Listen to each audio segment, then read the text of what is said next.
Hey guys, John Rettinger from john4lakers.com. I've been lucky enough to have the Blackberry Storm kicking around for a few days now, and the first thing I thought when I heard about the device was how is it going to stack up to the iPhone? So I want to do a head-to-head comparison with you guys of the Blackberry Storm versus the iPhone. I'm going to show you scrolling, I'm going to show you internet browsing, I'm going to show you everything. So let's go ahead and get started. Move the camera down here. So here you've got an iPhone 3G running on AT&T's 3G network with full bars.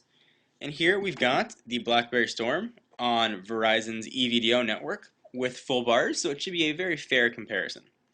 So the first interesting thing about the Storm, and you really can't talk about the device without mentioning its touchscreen. So it essentially has two touch mechanisms. You can just touch the device once lightly, and you can see that it highlights it. Kinda cool. And you can also push in, actually pushes the whole screen in, and that feels almost identical to the trackpad on the new MacBooks and the new MacBook Pros. Something to keep in mind. If you can't get your hands on a Storm, go into an Apple store, push down the keyboard. That's exactly what the Storm screen feels like. So we'll go back, we'll go back and go home here. The iPhone, on the other hand, when you touch it, it's a simple touch, no push-in mechanisms or anything, and it's very clean scrolling. So the best way to show scrolling, I think, is probably just to go to Contacts. Let's go ahead and go to Contacts here.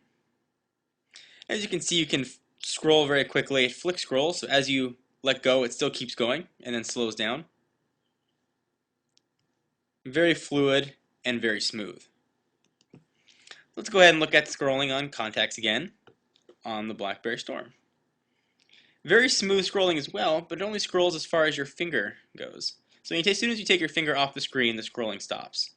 Some people may enjoy that, some may not. I prefer the iPhone's way of flick scrolling. So you just got to flick your screen across it. This is definitely a little bit different, and it's taking some getting used to. But it's not bad, and while your finger is on it and you are doing the scrolling, it is very, very, very fluid. So that is nice. Really is going to depend on your personal preference. So another thing people have been looking forward to about the device is the browser. The browser is the big deal.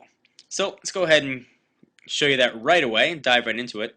BlackBerry has not been known for their outstanding browsers, although they did get better with the BlackBerry Bold for AT&T. The BlackBerry Storm is supposed to take it one step further. So I'm going to go ahead and show you guys that right now. I'm going to go ahead and load up john4lakers.com on both devices. Alright, so john4lakers.com is queued up and ready to go, and again, I got 3G coverage on both phones. Now it's down to 2 bars on AT&T and full bars on EVDO, but AT&T advertises their network as the fastest 3G one available, so we'll be the judge of that. And I'll hit these here right at the same time, make sure it's a fair test. And we're off.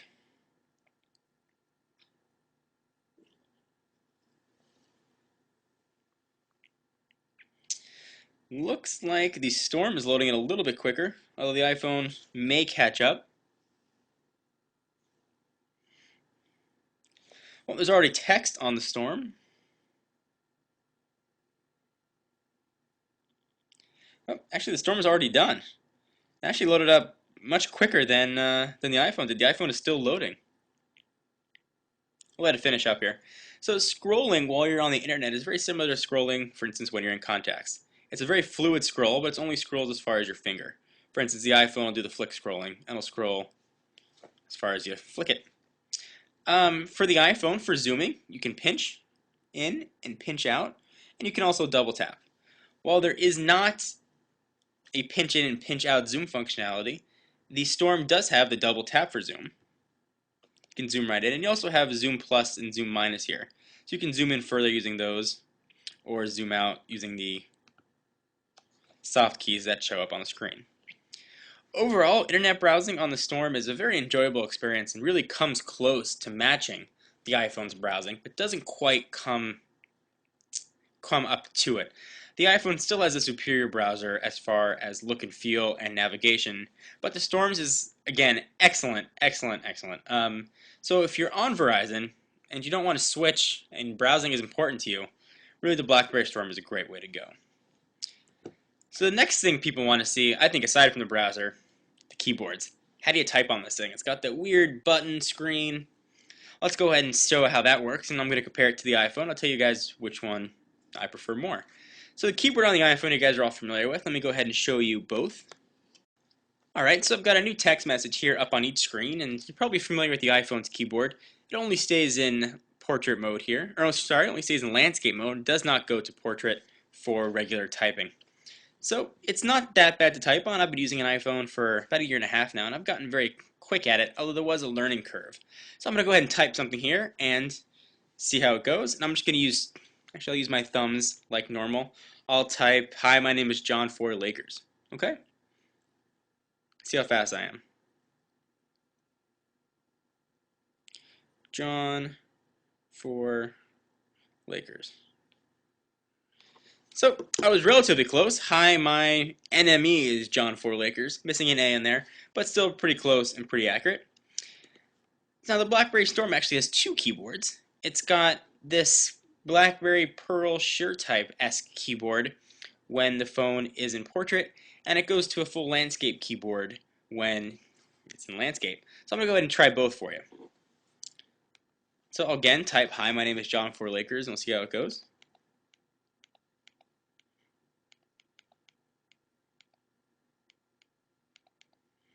And again, it's not such a fair comparison because I've been using the iPhone for a while now, and I've only had this for a few days. Alright, hi, my name is John for Lakers. It actually was pretty quick and pretty accurate with the SureType keyboard.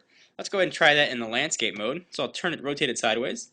You see it changes right there. As you put your finger over a key, it actually glows blue, which is a kind of a cool effect. So go ahead and try typing it on this one, and I'll give you guys my preference in a minute after I show you. Hi, my name is John for Lakers. Alright, so I got, "Hi, my name is Jin for Lakard." So not quite so accurate. I actually prefer typing on the Blackberry Storm when it's in SureType. The keys are a lot easier to type on. When you're on the iPhone and you're typing and you have your finger over a key, it actually highlights above it what you're typing. So you can see what key you're typing even when your thumb is over it. The Storm, it glows blue, but you can't necessarily see where that glow is coming from. So it's much easier to type, for me, in the SureType keyboard when you have a little more screen real estate to work with. Although, as you saw, typing in the SureType is actually pretty quick and relatively easy. I had a Blackberry Pearl beforehand, so getting used to this is a very nice adjustment. Let me go ahead and move this up and talk about the devices a little bit more. So, what should you get, an iPhone or a Blackberry Storm? And we'll go ahead and assume maybe price isn't an issue because they both come in at just about the same price at $199 for the 8GB iPhone and the Blackberry Storm. If you're on Verizon and you don't want to switch, the Blackberry Storm is a fantastic way to go. Absolutely fantastic way to go. If you're on AT&T and you don't want to switch, obviously the iPhone's an easy way to go. Those are really cut and dry situations. But what if your contract is up and you're on Sprint, your contract's up and you're on AT&T or Verizon, and you give a choice with what phone you want to go with? Well, here's my recommendation. Email on the BlackBerry is fantastic. Email on the iPhone, not so fantastic. I have mentioned it in plenty of videos and I'm not happy with the email service. So if email and messaging is paramount to you and browsing experience is secondary, go with the BlackBerry. You won't be disappointed. If browsing is most important to you and email is sort of a secondary thing, then go for the iPhone. The browsing experience really can't be beat. Storage isn't really an issue either way. The Storm comes with an 8GB SD card, micro SD card rather, but you can up that to 16 gigs. So you can really get the same amount of storage both ways. They both have media players and photo viewers you can flick through. I'm not going to show you guys all that right now, but just know that all those features are there. The Blackberry Storm, actually I'll show you in a minute, does feature an app store, but it's not quite as robust as Apple's. Let me go ahead and show you guys that now, actually. So we'll go ahead and move that down. So it will get bigger, I assume, as the device becomes more popular. It was just released today to the public. So we'll hit the BlackBerry menu and pull up the full menu here. You can scroll through up and down. And you've got an Applications window right there. And that launches RIM's new version of their App Store. You can see there's just a few things in here right now.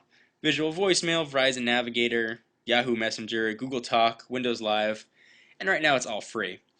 And just for comparison purposes, I'll launch the App Store here, although I'm sure most of you guys have seen it.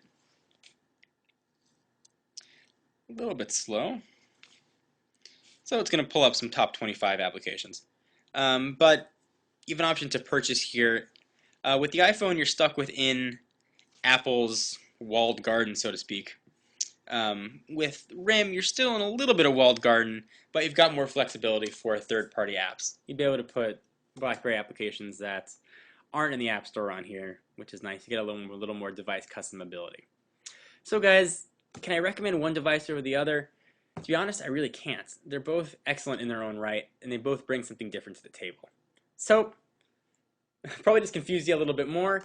I recommend going to the Verizon store and playing with a Blackberry Storm, but be patient with it. There is a definite steep learning curve to getting used to the device and getting used to the clicky screen. A little bit odd. And be sure to go to AT&T and get a chance to look at the iPhone or your Apple store. So guys, John Rettinger from john4lakers.com with a comparison for you of the iPhone versus the Blackberry Storm. Be sure to check out the website, www.john4lakers.com. It's a community forum where you can apply to be a writer, and you can blog about anything technology related, and even promote your own channel or website. So if you're interested, there's an apply button on the bottom right side.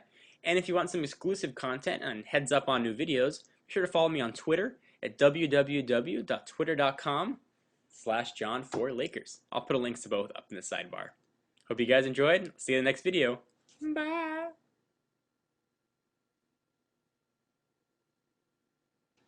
Just see how that looks there. Dun, dun, dun, dun, dun, dun, dun, dun, dun.